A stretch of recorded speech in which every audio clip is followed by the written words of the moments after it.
Sometimes the people who promise to protect us are the first to hide us. I never thought my own brother would be one of them. Daniel was my world, my shield, my laughter, my only family when everything else fell apart. But one night, with one photo, the world cracked. It was him, smiling beside a woman in white. Her name was Emma. Everyone knew about her, except me. That was the night I learned how silence can be louder than betrayal. The evening started quietly. I was sitting by the window, watching the city lights blink against the rain. I had just finished dinner, a small bowl of soup, the same one Daniel used to make when I couldn't sleep. He hadn't visited in weeks, said work was too heavy. I believed him. I always did. He was my brother, my only constant since we lost our parents. I opened my phone to scroll, mostly out of habit. Then I saw it, a tagged post. His name, his smile, his arm around her. Congratulations to Daniel and Emma, the caption said, on their engagement. For a moment, I thought it was someone else with the same name. But the eyes, they were his. Soft brown, warm and tired, the kind that always looked like home. I stared at the photo until my vision blurred. I tried to call him, once, twice. The phone rang and rang, then stopped. No call back, my messages stayed blue. No reply. I sat there, the rain pattering harder against the glass. In the dim room, the glow from my phone felt almost cruel. The silence grew heavy, wrapping around me like fog. I whispered his name into the air, half hoping he could hear me through the walls, through whatever distance he'd placed between us. Daniel, why didn't you tell me? For days I told myself there had to be a reason. Maybe it was a surprise. Maybe he wanted to tell me in person. I waited 2 days, then 3. The calendar on the wall mocked me with its stillness. I remembered the last time we spoke, he had laughed, said he'd been busy, said he missed me. I had believed every word, because love makes you trust, even when you shouldn't. By the 5th day, I knew something was wrong. Not just with him, but with us. I opened the photo again, zooming in on her face. Emma looked kind, soft smile, eyes full of something that wasn't arrogance. Maybe she didn't even know I existed. That thought cut deeper than the lie itself. I tried calling again. No answer. I wrote a message. Congratulations, Daniel. I saw the photo. I'm happy for you. I deleted it before sending. The words didn't feel true. I wasn't happy. I was. Forgotten that next evening I walked to the park near our old house. The air smelled like wet leaves. Children were laughing somewhere in the distance, and it made the loneliness louder. I sat on a bench and watched the light fade through the trees. Every memory of him played back, the times he'd held my hand crossing the street, the nights he'd promised we'd never lose each other. Guess promises fade too, I whispered. A stranger passing by looked at me briefly, then kept walking. The world doesn't pause for heartbreak. It just goes on, quietly, pretending not to notice. When I finally went home, I placed my phone face down. I didn't want to see the photo again. But even in darkness, it stayed with me, that smile, her white dress, and the realization that my brother had built a whole new life without ever including me in it. I lay awake that night, staring at the ceiling, wondering what was so shameful about me that he'd hide me away. Was it my scars? My quiet nature? The years I'd spent struggling after our parents died? I wanted to ask him, to hear his reason, even if it hurt.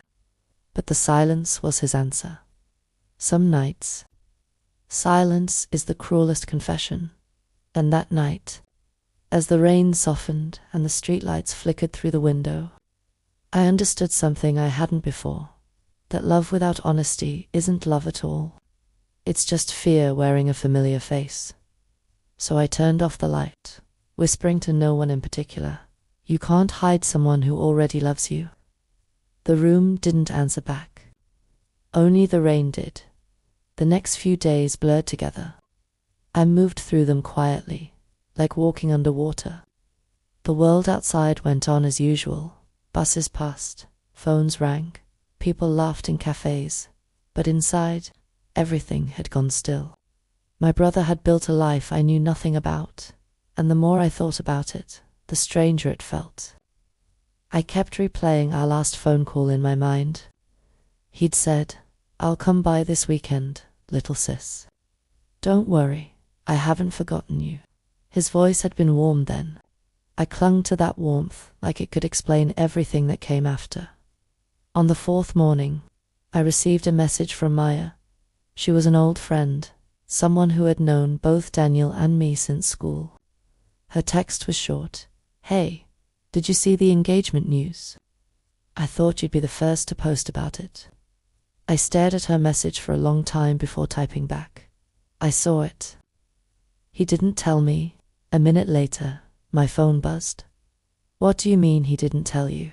You're his sister," I typed, then erased my reply 3 times before sending. Apparently, she doesn't even know I exist. There was a pause.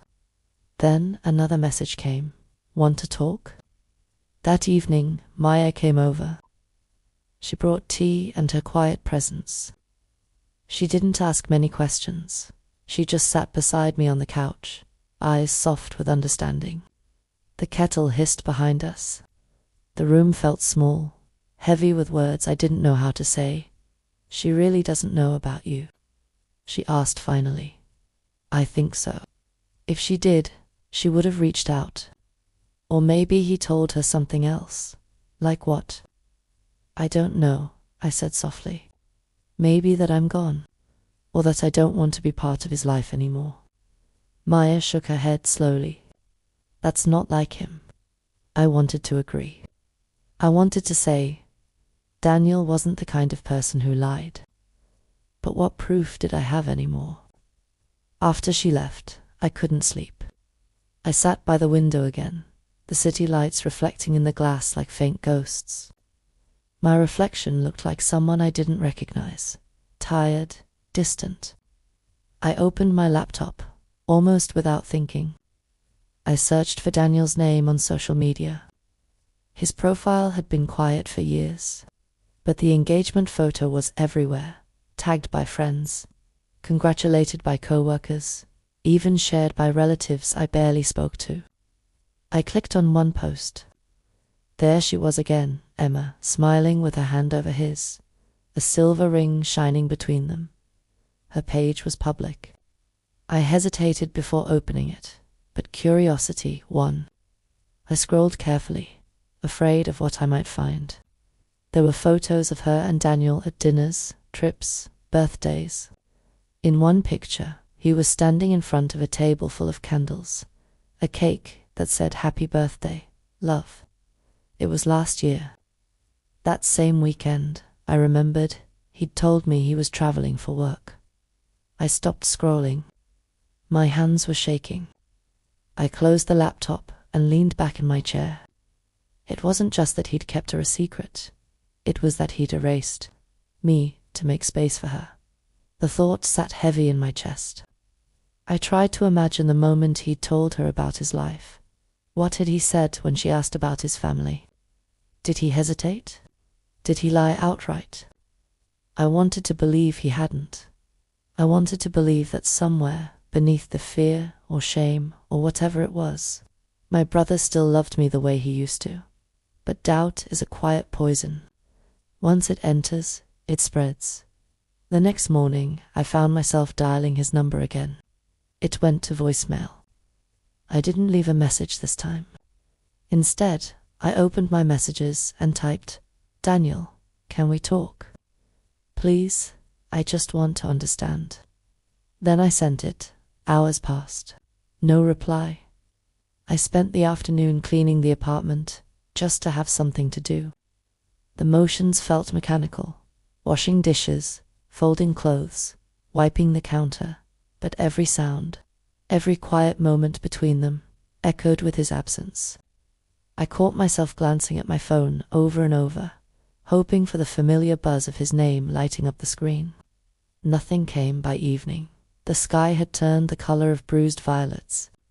The rain started again, light at first, then steady. I made tea and sat at my desk, the cup warming my hands. That's when I saw it, a small detail I'd missed before. In one of Emma's photos, behind them, there was a familiar painting on the wall, a framed watercolor, the one I had made for Daniel years ago. It was of a little house under a blue sky. I'd painted it after our parents died, when we were trying to make the new apartment feel like home. I gave it to him because he said it reminded him that we'd always have each other, and now it hung in another woman's living room. My breath caught. I zoomed in on the photo, staring at the brushstrokes I knew by heart. My initials were still there in the corner. I felt something inside me unravel, a thread pulling loose after years of holding tight. I sent the photo to Maya with just 3 words. He took it. She called almost immediately. "You're sure it's the same one?" "Yes." There was silence on the line. Then, quietly, she said, "Then maybe she doesn't know. Maybe he told her it was his." I swallowed hard. Maybe.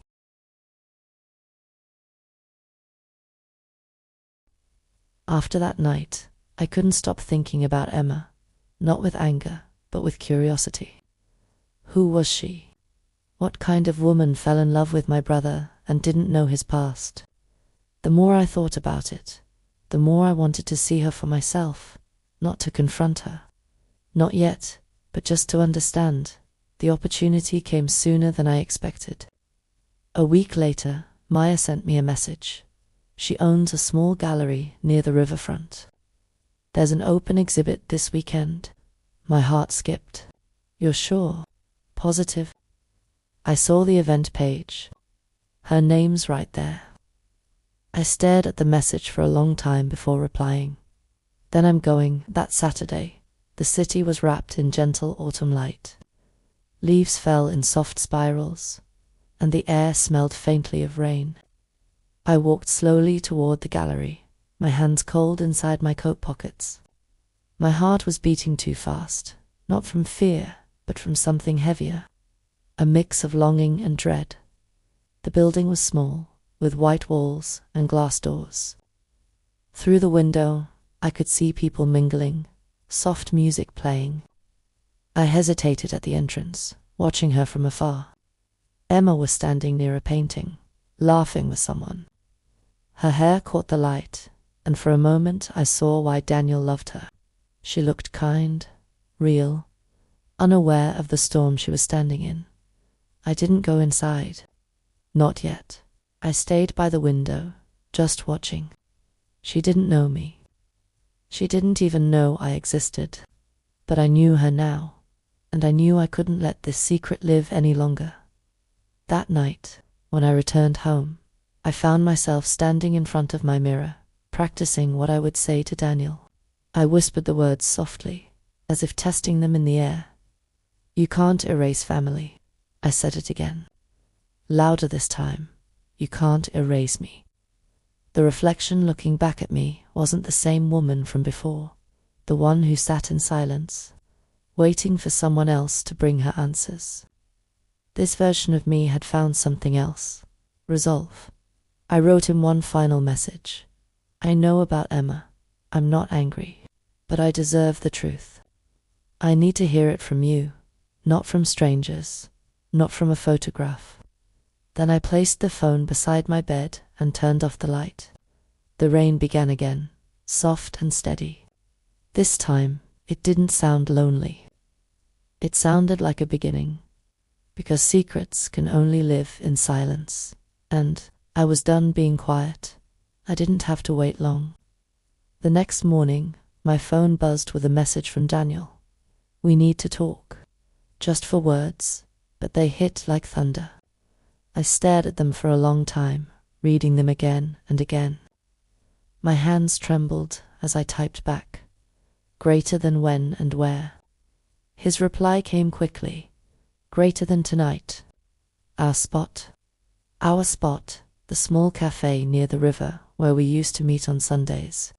A quiet place with soft lighting and old wooden tables, where the smell of roasted coffee lingered long after closing time. We hadn't been there in over a year. The hours crawled by. I cleaned, paced, made tea I didn't drink. By evening, my heart felt too heavy for my chest. I almost didn't go. But something deeper than fear, maybe love, maybe the need for truth, pushed me out the door. The cafe was nearly empty when I arrived. The lights were dim, and soft music played from an old speaker in the corner. Daniel was already there, sitting by the window. For a moment he looked exactly like the brother I remembered, the one who used to sneak me cookies when we were kids, who laughed so easily. But when he looked up, his eyes were different. Guarded, high, I said softly. He stood, half smiling. "Hey, kid." The nickname caught in my throat. I sat down across from him, and for a few seconds neither of us spoke. The sound of rain on the glass filled the silence between us. Finally, I asked, "Why didn't you tell me?" He looked down, running a hand through his hair. "I wanted to. I just didn't know how. You didn't know how to tell your sister you were getting married." He sighed, shoulders slumping. "It's not that simple." I leaned forward. "Then make it simple." He hesitated, his fingers tracing the edge of his coffee cup. "Emma doesn't know about you. I told her I don't have family left." The words felt like a slap. Even though I'd guessed it, hearing him say it out loud was different. My voice came out small. "Why?" He finally looked at me, eyes full of guilt. "Because I didn't want her to judge me. I didn't want her to know what we went through. The foster homes, the debt, the years we barely made it. I wanted to start fresh. I wanted to be someone new."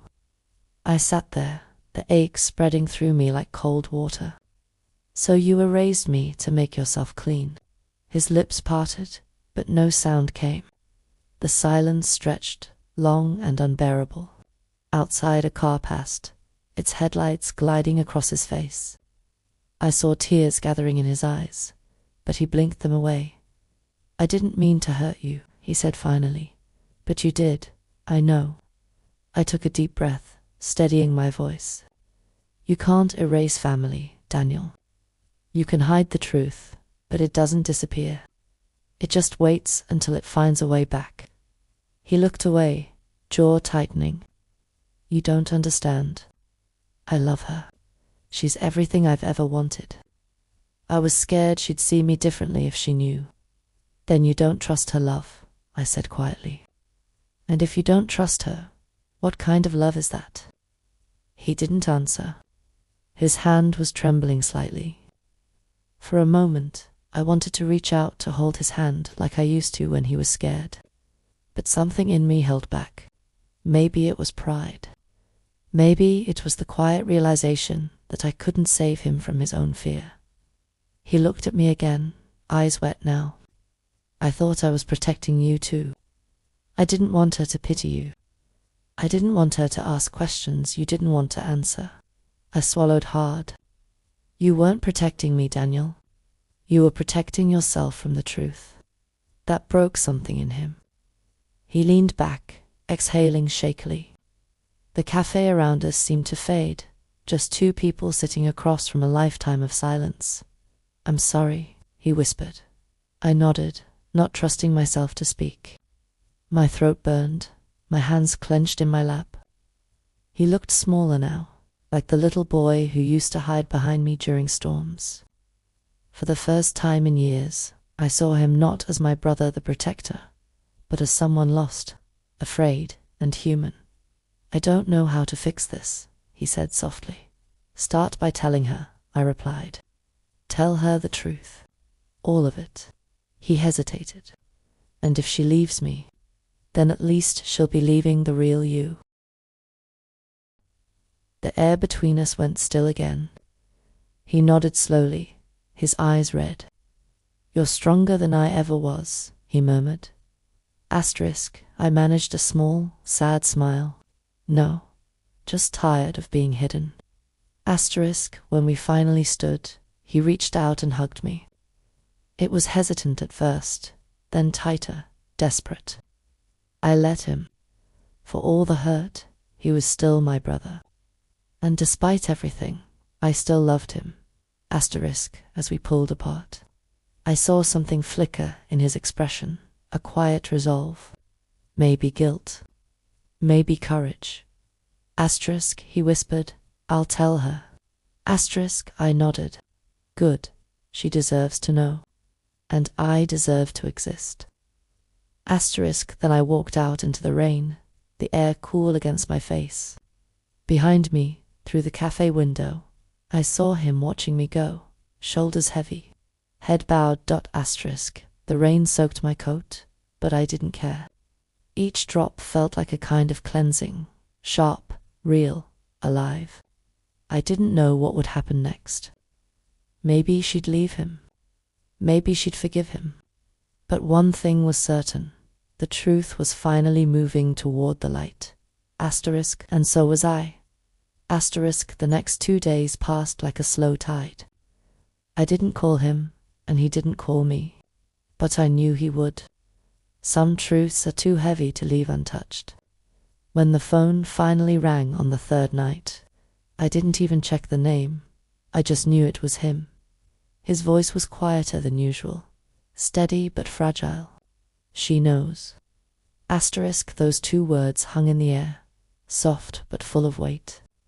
I sat down slowly, gripping the edge of the table. What happened? Asterisk, there was a long pause on his end. Then I told her everything. About you, about our parents, the accident, the years after. Asterisk, I could hear his breathing, slow, measured, the sound of someone trying not to break. "She cried," he said, "not because I lied, but because I made you invisible." Asterisk, my chest tightened.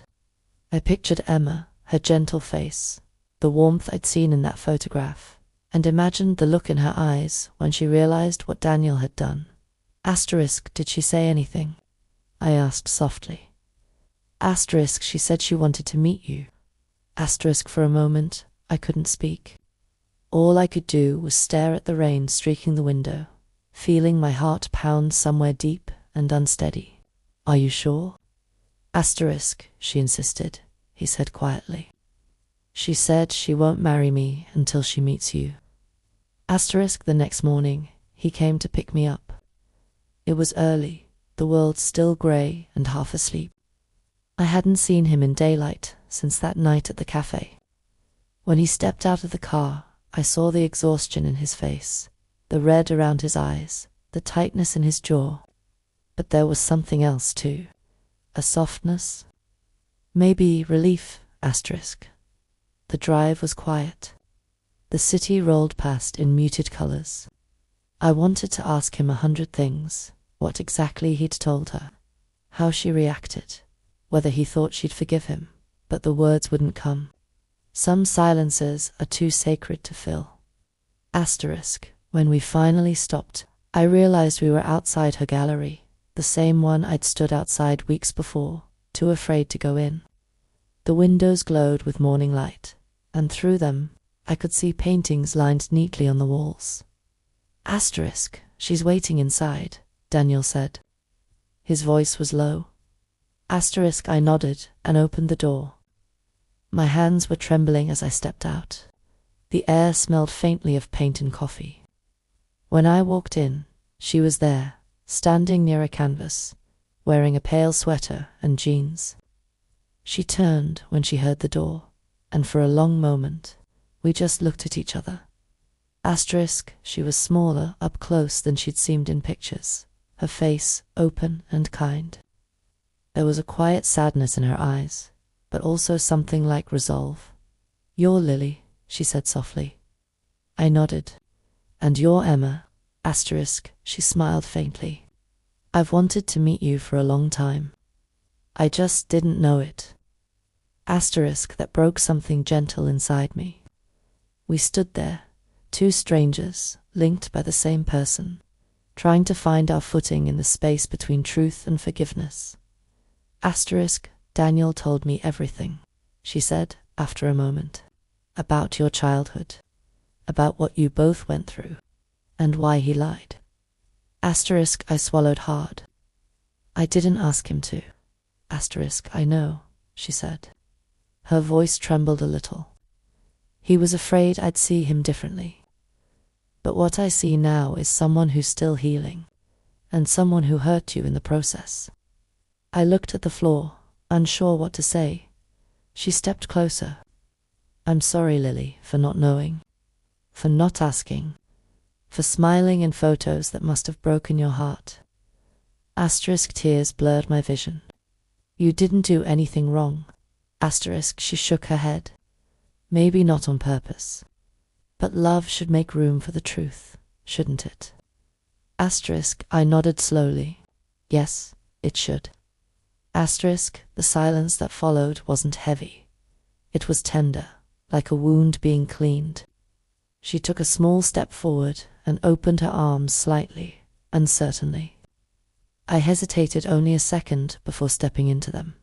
Asterisk, it wasn't the kind of hug that erases pain, but it was the kind that acknowledges it, the kind that says, I see you now.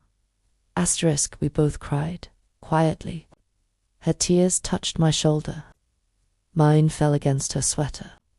Somewhere behind us, I heard Daniel's quiet sob, and when we turned, he was standing there, eyes red, hands pressed together as if in prayer.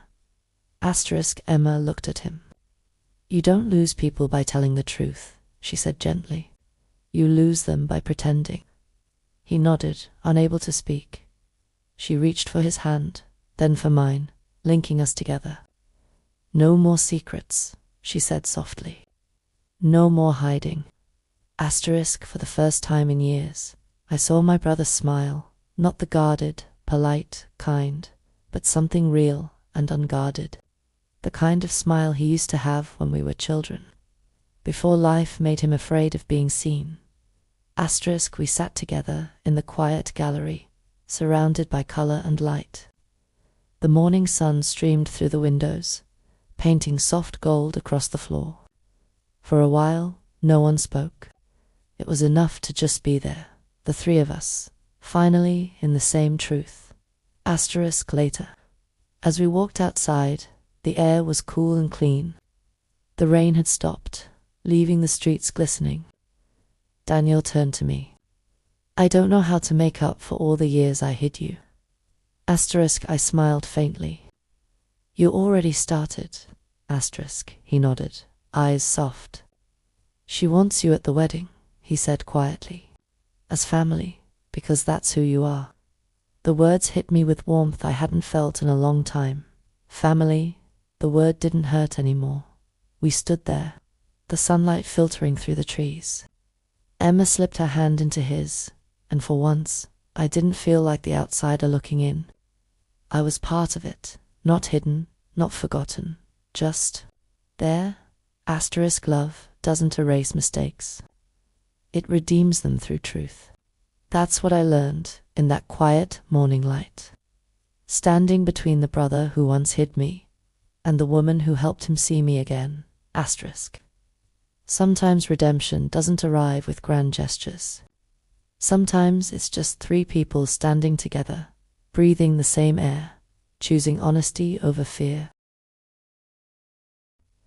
Asterisk, and as the wind moved softly through the trees, I whispered to myself, not for him, not for her, but for me, love only lives in the light. Asterisk, the weeks that followed were quiet, not the lonely kind of quiet I'd known before, but a softer one, full of small, healing things. Morning sunlight spilling through the window, texts from Daniel just to say good morning, occasional messages from Emma, photos of her paintings, little notes that simply said, thinking of you. Asterisk, I visited their place one afternoon, months after that morning at the gallery. The house was warm and full of light. The painting I'd made, the little watercolor of the house under a blue sky, still hung on the wall, but now it had a small brass plate beneath it. Home. I ran my fingers along the frame and smiled. For the first time in years, the word didn't feel distant. Daniel was in the kitchen making coffee when I walked in. He turned and smiled, the kind of smile that didn't hide anymore. "Hey kid," he said. "You still calling me that?" I teased gently. "Always." We sat at the table, cups steaming between us. He looked tired but peaceful. The storm that once shadowed his eyes had cleared. "You know," he said softly, "I told Emma about how you used to draw on napkins when we couldn't afford paper." I laughed. "You remember that?" "I remember everything," he said. "Even the hard parts. I just didn't want to." There was something in his voice, not guilt, but humility. The kind that comes only after facing yourself. I reached across the table and took his hand. "You don't have to make up for anything, Daniel.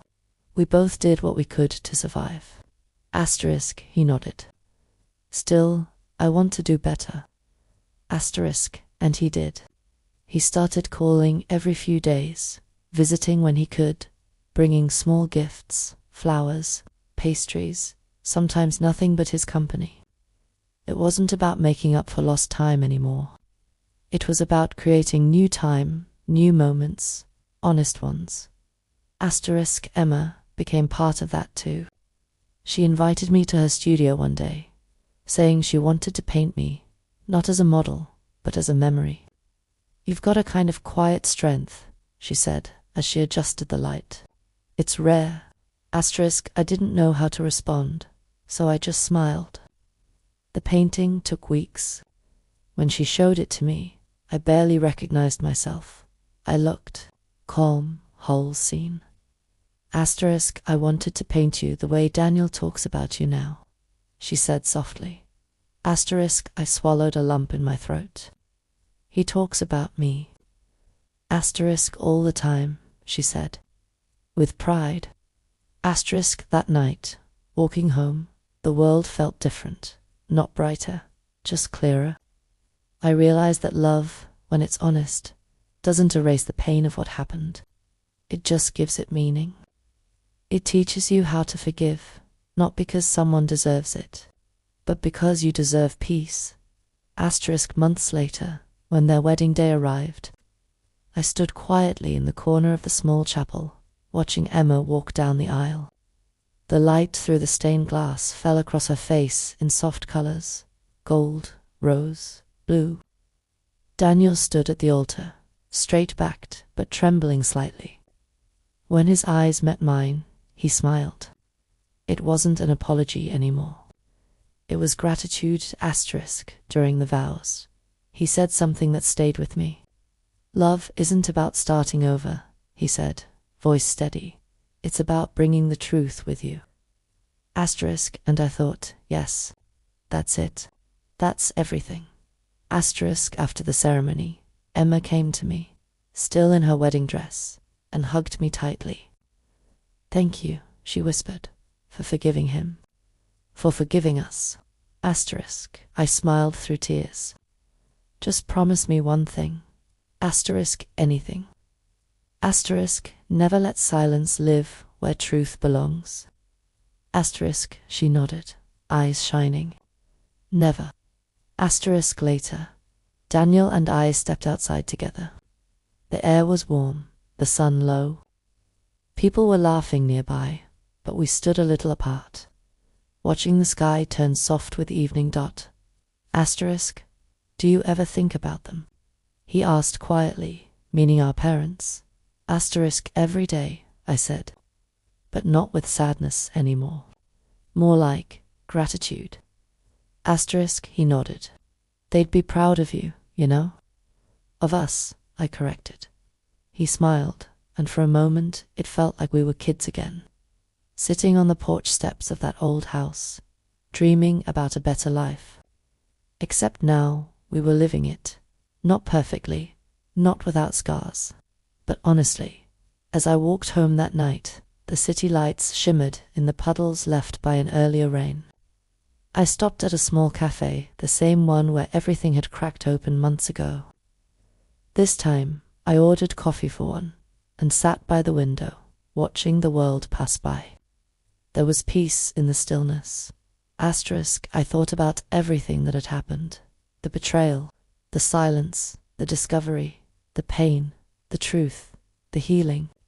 Every part of it had changed me, made me softer in some ways, stronger in others.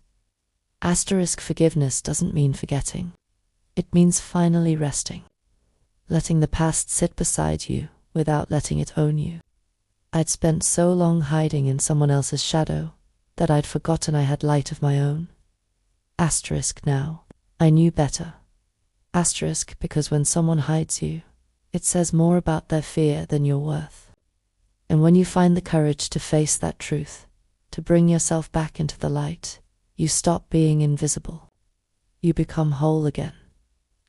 So I sat there, sipping my coffee, watching the people outside, strangers crossing streets, holding hands, carrying their own unseen stories.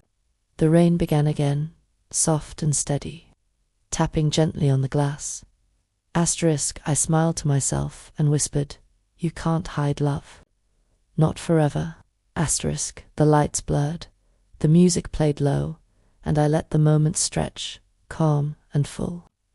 Somewhere far away, I knew Daniel and Emma were starting their new life together, a real one this time, without walls or shadows.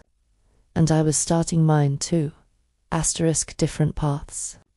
Same truth, love lives only where there's light. Thank you for listening to my story. If it touched your heart, share it with someone who needs to remember that truth is always worth facing. Stay kind, stay patient, and never let anyone make you feel hidden.